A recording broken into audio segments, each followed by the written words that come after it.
सभी को मैं प्रिंसी मिश्रा स्वागत करती हूँ आपका हमारे चैनल बीएन स्टडी एकेडमी पर। और आज मैं आपको कराने जा रही हूँ कि किसी भी अवयव का व्युत्क्रम कैसे निकालते हैं या इन्वर्स मैट्रिक्स।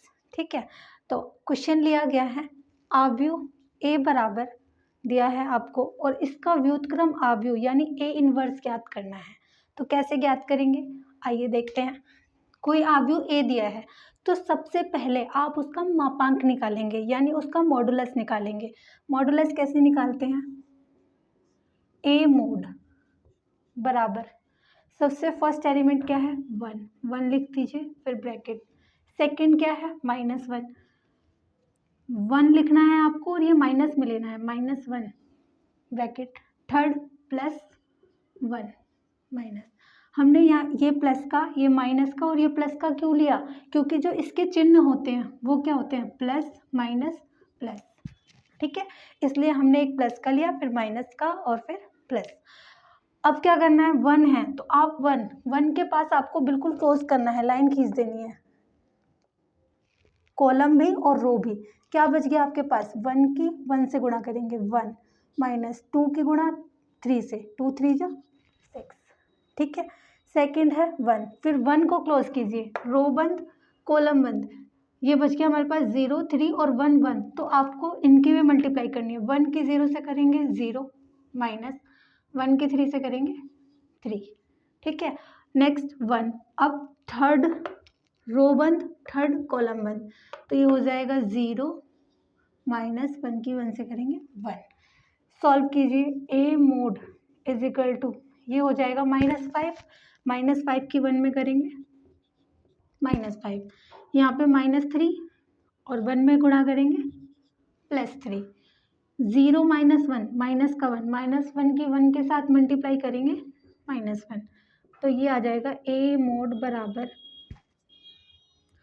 -6 और +3 यानी -3। ए मोड का मान आ गया -3। यदि ए मोड का मान 0 आ जाता है तो आगे क्वेश्चन को सॉल्व नहीं करते हैं, फिर लिख देते हैं ए इन्वर्स ज्ञात नहीं किया जा सकता। क्यों, क्योंकि ए इन्वर्स का जो फॉर्मूला होता है वो होता है एडजॉइंट ऑफ ए अपॉन में ए का मापांक। ठीक है, अगर ए मापांक 0 हो गया फिर तो क्वेश्चन ही खत्म हो गया, ये इनफाइनाइट हो जाएगा।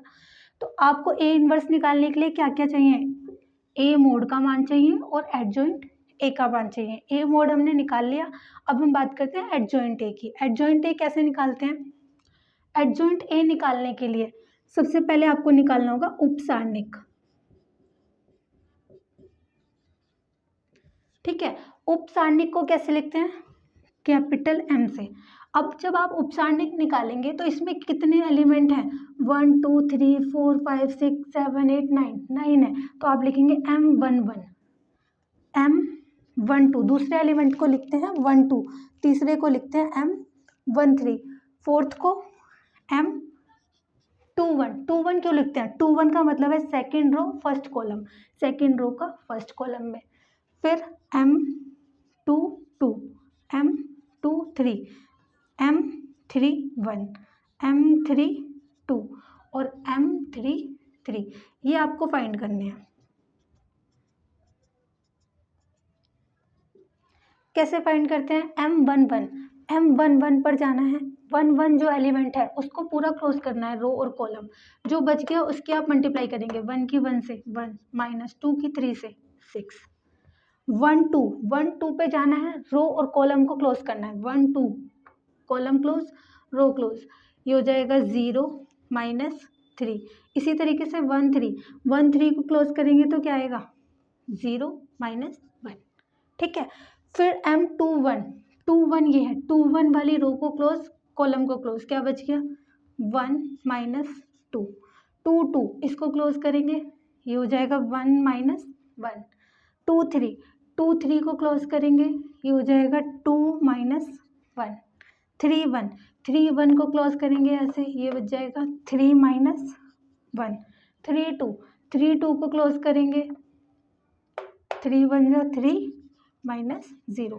3 3 को ऐसे क्लोज करेंगे, ये हो जाएगा 1 -0। ये क्या आ जाएगा माइनस का 5 -3 -1, यहाँ पर 1 माइनस 2 माइनस का 1, 1 माइनस 1 0, 2 माइनस 1 1, 3 माइनस 1 2, 3 माइनस 0 3 और 1 माइनस 0 1। ये हमने निकाल लिया उपसारणिक के मान। उपसारणिक निकालने के बाद आपको निकालना होता है सहखंड।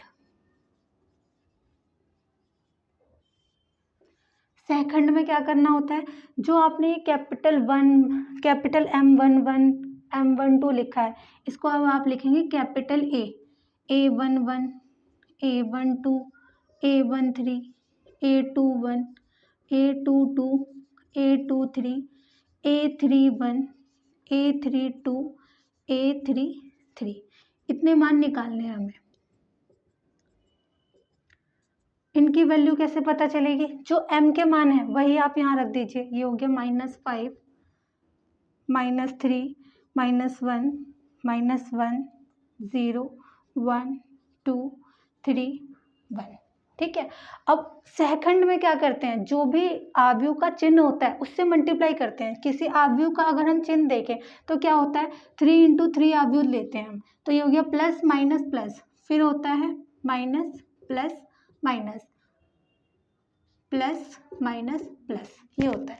तो आपको इसमें मल्टीप्लाई करनी है। पहले है प्लस, तो प्लस के 1 से मल्टीप्लाई, फिर है माइनस, -1 से मल्टीप्लाई, +1 -1 +1 -1 +1 -1 +1। ठीक है, इसके अकॉर्डिंग हमने यहाँ पे मल्टीप्लाई कर दी। तो ये आ गया -5 3 माइनस का 1 1 0 -1 2 -3 1। ठीक है, सहखंड आ गया। एडजॉइंट निकालने के लिए सबसे पहले उपसारणिक निकालना है, सहखंड निकालना है। अब सहखंड में जो भी आया है इससे एक नया अवयव बनाएंगे। नया अवयव बनाएंगे b बराबर क्या आएगा, नया अवयव बना देंगे। ये आएगा -5 फिर 3 -1। ठीक है, 2 1 का मान कितना है 1, तो 1, 2 2 का मान 0, 2 3 का मान -1, फिर 2 -3 और 1। नया अवयव बन गया।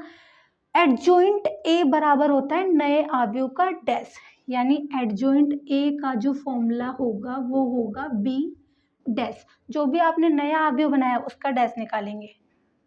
जो भी नया अवयव है इसका डैश निकालेंगे। डैश में क्या करते हैं, जो रो है उसको कॉलम। तो ये आ जाएगा -5 3 -1 1 0 -1 2 -3 1। ये हमने किसका मान निकाल लिया, एडजॉइंट ए का। हमारे पास ए इनवर्स निकालने के लिए हमें क्या चाहिए, एडजॉइंट ए चाहिए और ए का मोड चाहिए।